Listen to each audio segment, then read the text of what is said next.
Pemain kacukan adalah pemain yang ibu bapa atau keluarganya berasal dari Malaysia, tetapi pemain tersebut lahir di luar negara.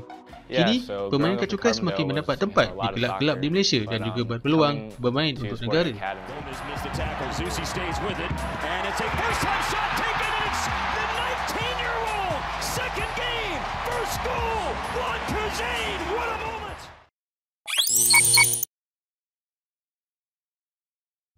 Hair Jones atau nama panjangnya Hair bin Muhammad Jeffrey Jones lahir pada 29 September 1989. Bapanya merupakan warga negara New Zealand manakala emaknya berasal dari Negeri Sembilan.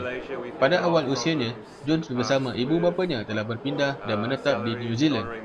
Jones sempat beraksi bersama beberapa pasukan di New Zealand sebelum kembali ke Malaysia untuk menyertai Melaka United pada tahun 2016. With the PFAM yet, I recommend you to join up.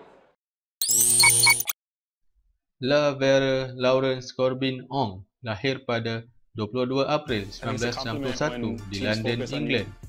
Ibu bapanya kemudian berpindah dan menetap di Kanada seawal usianya 4 tahun.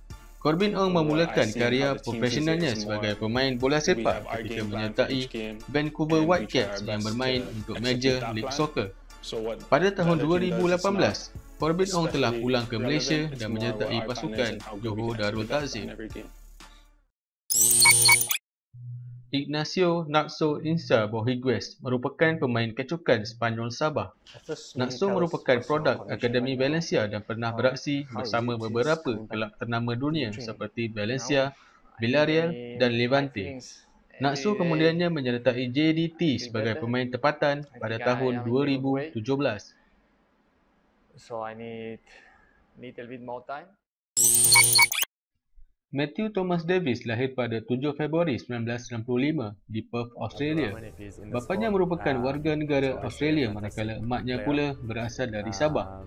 Davis bermain untuk Perth Glory selama 2 tahun dan membuat sebanyak 16 penampilan.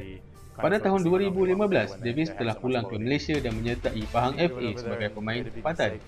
Davis juga merupakan kapten termuda bermain untuk Liga Super Malaysia iaitu pada umur 21 tahun. Matt Davis kemudiannya menyertai pasukan JDT pada awal tahun ini 2020.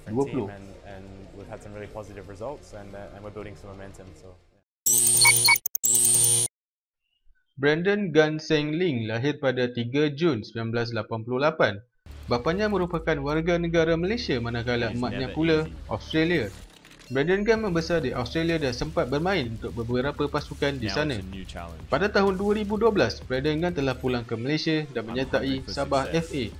Karirnya mula memuncak dan namanya mula dikenali ramai sewaktu menyertai Perak FA pada tahun 2018 dan sekaligus memberinya tempat dalam skuad kebangsaan. Pada tahun 2020, Brandon Gan telah menandatangani kontrak bersama Selangor FA. It has begun.